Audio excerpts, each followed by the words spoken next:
Hello and welcome back for another introduction to Emet live streaming. I'm Carol Anderson from Utah Opera, and I welcome you from wherever you may be listening. I am thrilled to talk about Giacomo Puccini's La Boheme. La Boheme gets omitted a lot in people's brains. I think it's just because, oh, La Boheme, I know that's Rent, da da da da da. But I mean, it's one of those that just has a special place in my heart. It's one of the first operas I got to know well. It's one of the first I saw live. Not the first, but one of the first. Often when I'm asked what my favorite opera is, I tell people it's the one I'm working on. And that makes sense because the process of being in the middle of opera production is quite consuming. You have to be kind of focused with a lot of energy going towards that opera and towards your preparation and your performance in rehearsals, and then the attention that the opera production needs when you're listening in the house during tech week. So that's understandable. It kind of takes over your life. But when I'm away from opera production, which I have been, sadly, for the last few weeks, I think more about which ones do I love and which ones are my desert island operas. And truthfully, Boheme and Nozze di Figaro are two of the top 5 that I would choose. Someday I'll figure out the other 3. Having to get down to number 5 would be the hardest, trying to figure out the last one I could take. Yeah, when I'm playing Boheme rehearsals, I'm just enjoying where I am, and then I flip, and a few pages later, I think, this is my favorite spot, and then a few pages later, no, I love this spot. So it's really one of those that I love. Puccini is incredibly underrated. I say this all the time. He just, people love him for his melodies and for the drama that he shows, but he's also a brilliant orchestrator. He's really just so great about using instruments and then keeping them out of the way when the voice needs to take priority. It's just amazing that he is undeniably a man of the theater. There is no extraneous music, words, action in the operas. They just, and they tend to be on the shorter side for operas, 2.5 hours worth of music. That's quite a bit less than some that we have encountered in life, right? And there's nothing wasted. You can't think, oh, we could have had a cut here. This is going on. It just really starts and races to the end. And Boheme is just no exception to that. The first act is the happy part of everybody meeting, and it's Christmas Eve. And then the second half is the sort of dramatic rush to the tragic denouement.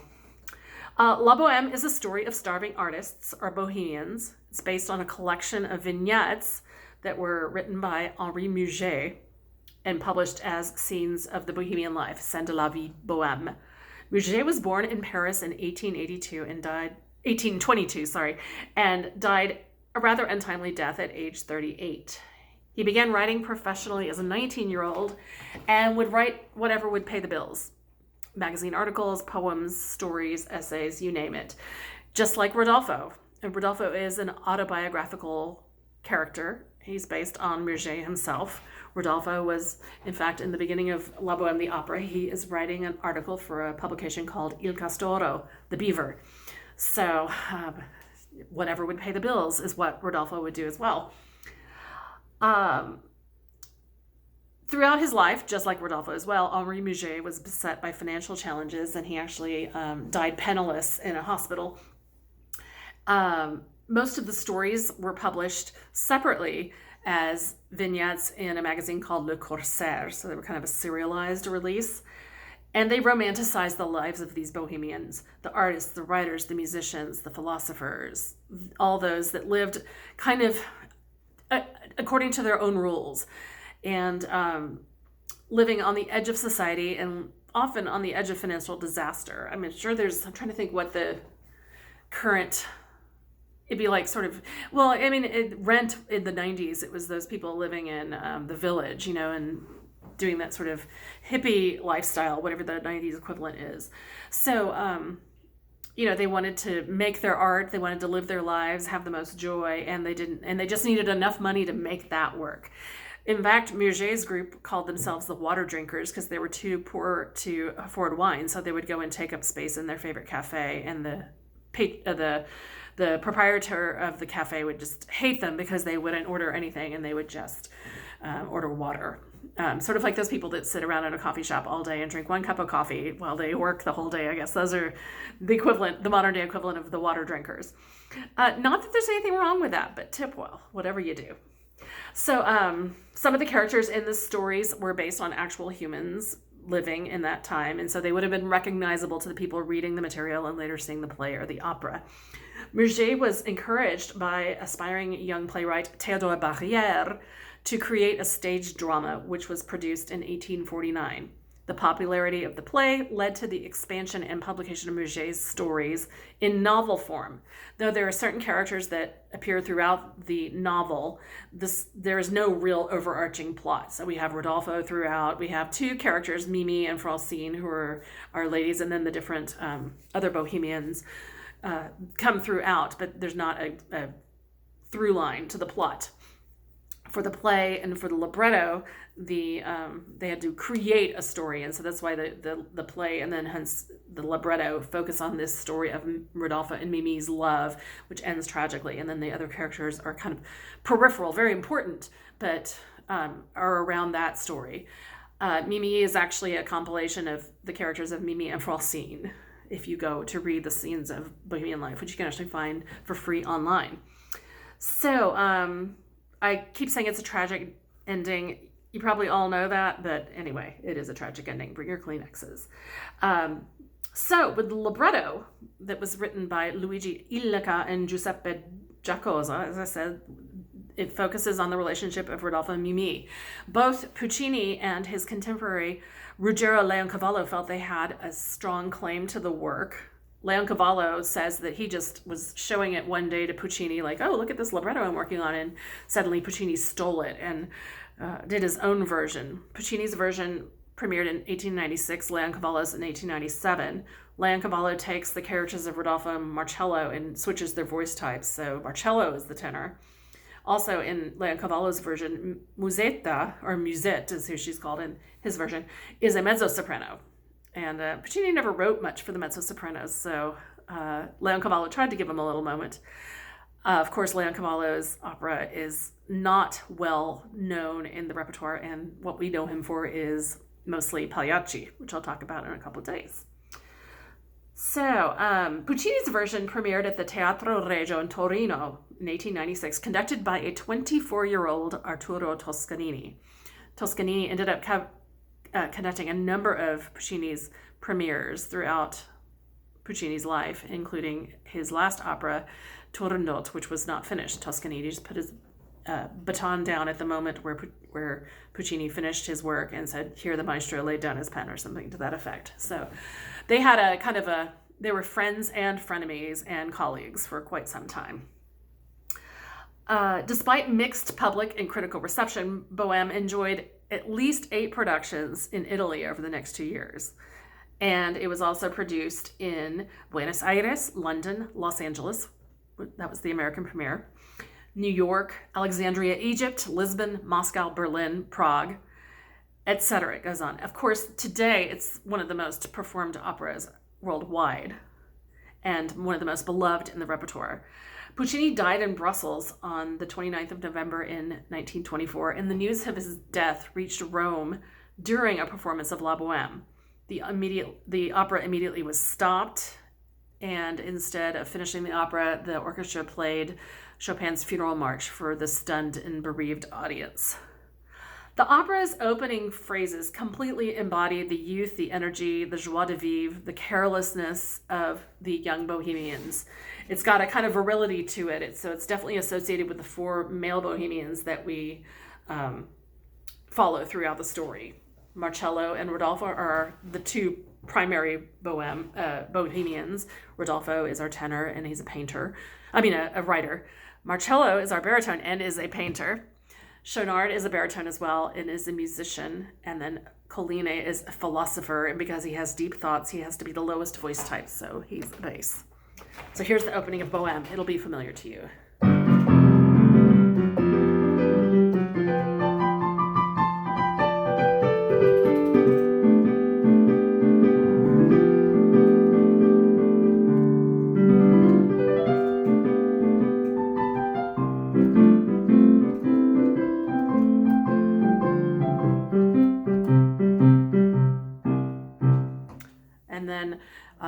they begin to complain about their day. Sorry, sometimes the iPad I haven't quite gotten the hang of turning pages on the iPad. So thank you for putting up with my technology learning curve. So then we have Marcello and Rodolfo attempting to work, and they are freezing. It's Christmas Eve. They live in the garret, which is the top floor. And though one says heat rises, garrets are just glorified attics that people can live in. And so they're not well insulated. And typically there's a skylight if it's in a realistic garret set, the production there'll be like a skylight through which a big window through which Rodolfo and Marcello can see out. And so obviously it's not a room that's going to stay warm. And they also are poor and can't afford fuel. So they're complaining about how the Marcello is painting a picture of the drowning of the Red Sea, and it's making him feel cold and miserable. And then he asks Rodolfo what Rodolfo's doing, and he says, I'm watching the chimneys of Paris with smoke wafting up, and I'm looking at our stupid stove that is just sitting over there like a great lord in total idleness. So Rodolfo says, what are you doing? Che fai? Nei cieli bigi, guardo fumar d'anile, comignoli Parigi.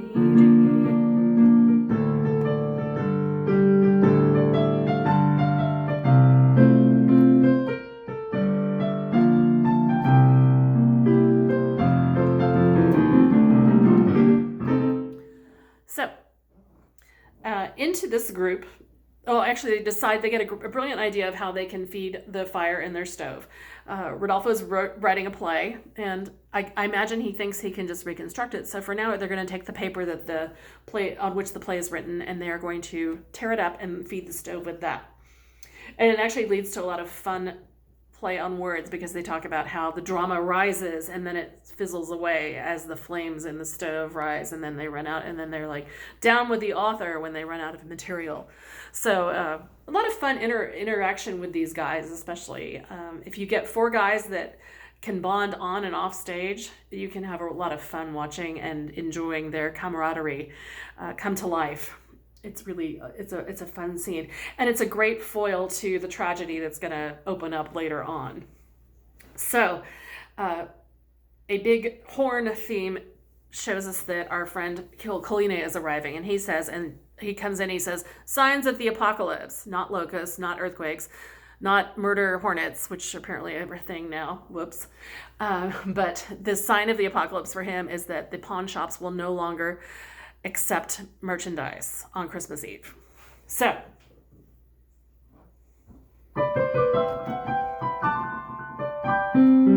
horn.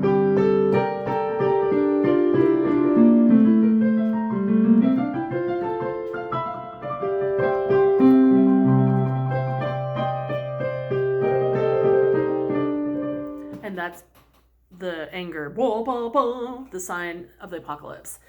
Then we have one more Bohemian to meet of the quartet, and that is Shonard. He's had a great day. He's been had a gig for a few days where an older English gentleman hired him to sing to his parrot until the parrot died. Well, he did it he sung for a couple days. He flirted with the maid. I'm not sure how that went for him, but eventually he was like, this is enough, and he poisoned the poor parrot and took his fee and went away. And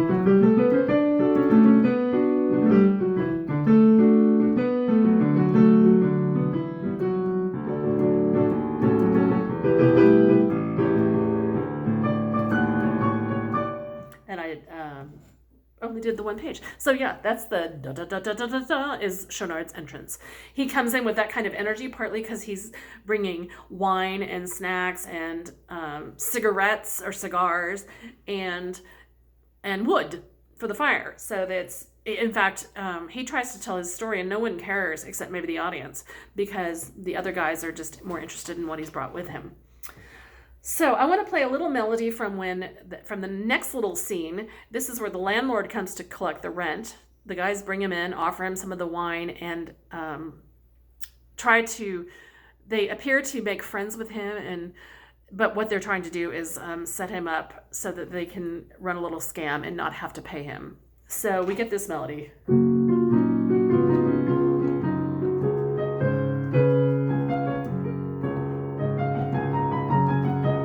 playing that a little faster than it goes. But remember, the da-da-da, that'll come up. It's a little seed for something later on. So once they manage to get rid of the landlord and buy themselves some time on the rent, they decide to go out because it's Christmas Eve and you shouldn't stay at home at Christmas Eve. So they go out to their favorite cafe, Café Momus. Rodolfo stays behind because he's got a little bit of last minute work to do on his article for The Beaver. So we have his working music after the guys have left. But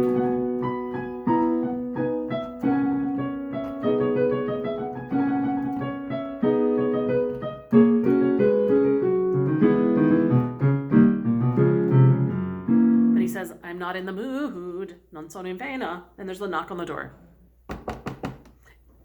Who's there? Excuse me. It's a woman. That's my translation, but it's literal. And it's just a funny moment because everyone's like, una donna. It's a woman. And clearly it is. And then we hear the seed of her melody, Mi chiamano Mimi, that she's going to sing a little bit later.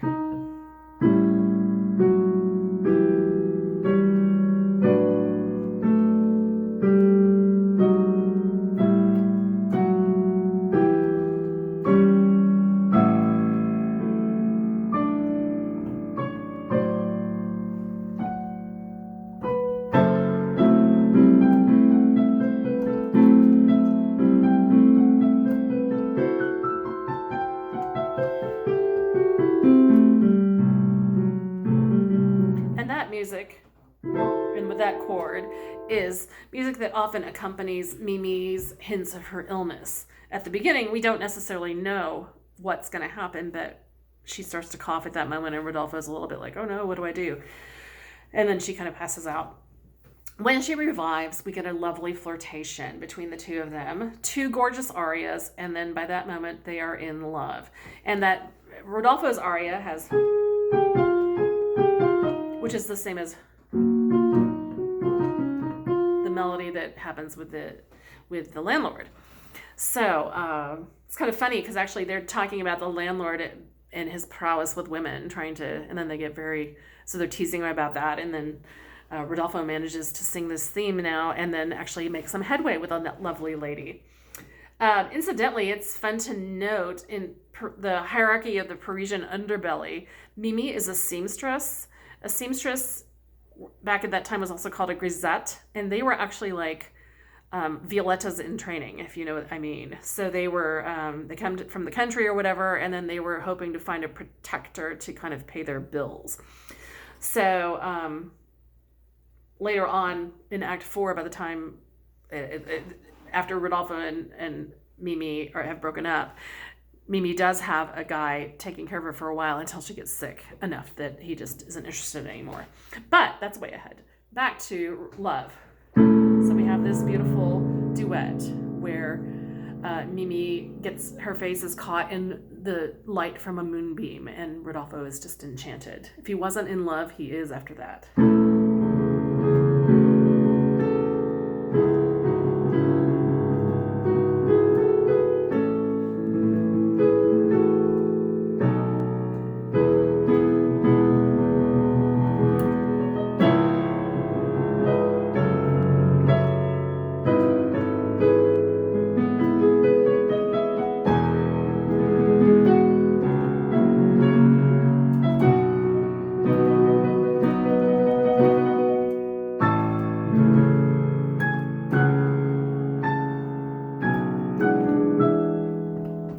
Both join their voices rapturously for the first time on that tu so come the amor, and it's really amazing. So they go off to join the friends at Café Momus, and we have the hustle and bustle of Act 2. This is a scene in the Latin Quarter in Paris, and it's full of people doing last-minute Christmas shopping, having a festive Christmas Eve out, and we start with this fanfare of trumpets.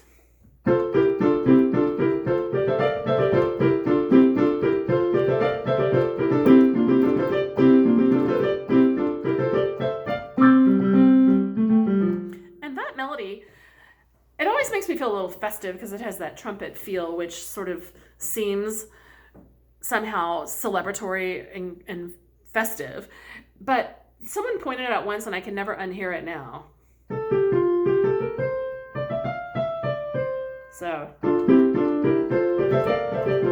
it's a very similar tune to the first Noel. And I don't know that I haven't done the research, but I don't know that that's an accident. I should look and see when the first Noel existed. So then we have another character that we need to meet, and that's the character of Museeta, Marcello's ex-girlfriend, who is also one of these Violetta's in training. So she's got an old man taking care of her and taking her shopping. She usually comes in laden with packages and sometimes a little lapdog or something. So she's living the life, but she still has feelings for Marcello. So she decides to sing in the cafe a waltz. The waltz is intended to show off to everybody, but also to needle Marcello because he no longer has her in his life.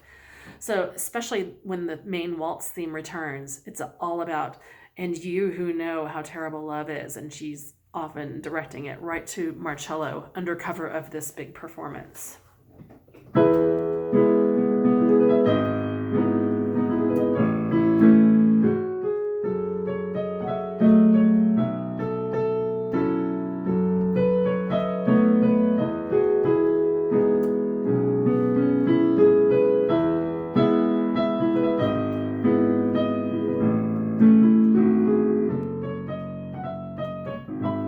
And so forth. I know you recognize that tune.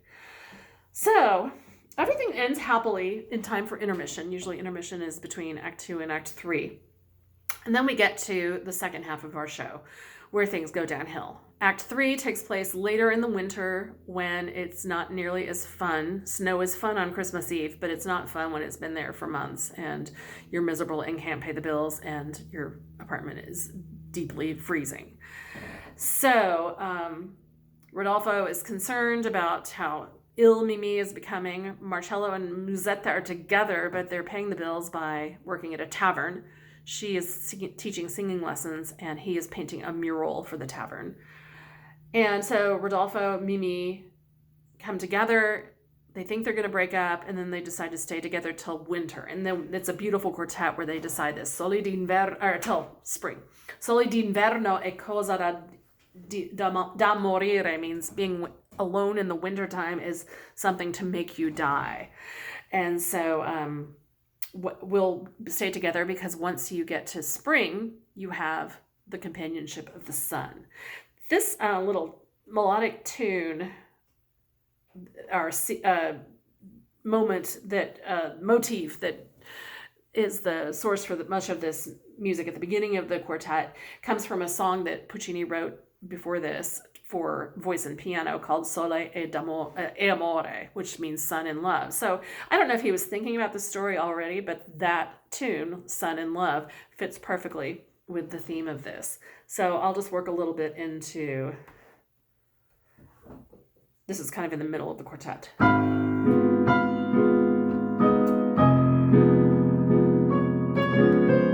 There's that Bohemian theme.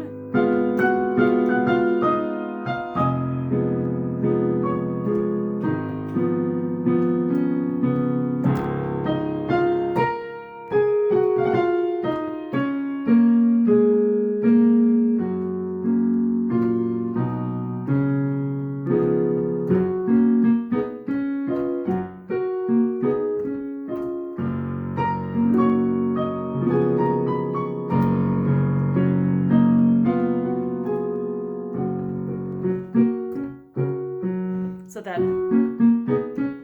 comes from that earlier song. So the fourth act comes along. The boys are back where we saw them, but now it's spring. So they're back in the garret trying to work. This time, the reason they can't work is because they're thinking about their exes. So we have more of the virile Bohemian music. They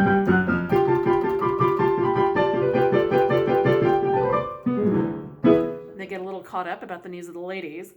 And then they go back to work. Laboriam. It's time. Let's work.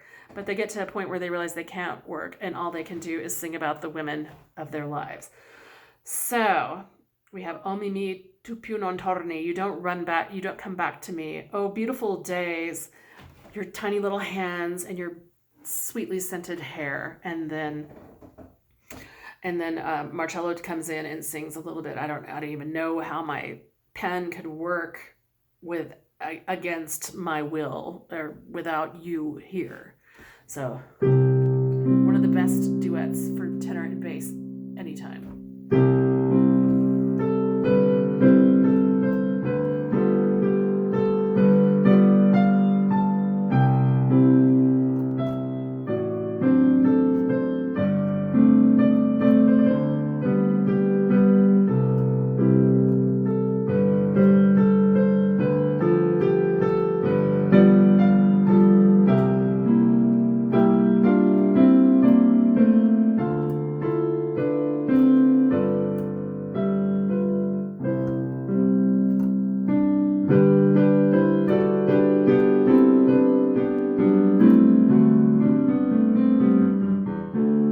That's actually the problem is that Museeta's face keeps coming out of Marcello's brush. That's actually what is happening there. I just had to be reminded as I was going through that bit of music. So he can't stop thinking about her, and that's all that comes out of their work is their thoughts of Museeta and Mimi. So the other two Bohemians come in. There's a lot of horseplay. The last moment of fun we get before Museeta arrives with the terrible news that Mimi has collapsed as she tried to come up the stairs to the garret. So someone goes and brings Mimi up. They arrange a place for her to rest, but it's very clear that there's only a few more minutes left in her life. So pull out the tissues. There's just going to be a lot of reminiscing about old loves and beautiful quotes of music that you loved already in Act 1 and Act 2, and now you get to hear it in a different context here at the end. So a real tearjerker, but a beautiful love story and some of the best music on an opera stage. There, I said it. I love Puccini. Fight me on it, if you will. So thanks again for joining. I love to present these, and I think I'm getting longer each time, so I'm going to try to cut them back. So don't be afraid. They're not all going to be 30 minutes long. But I appreciate you joining me, and we all appreciate your support of the arts wherever you may be. Thank you.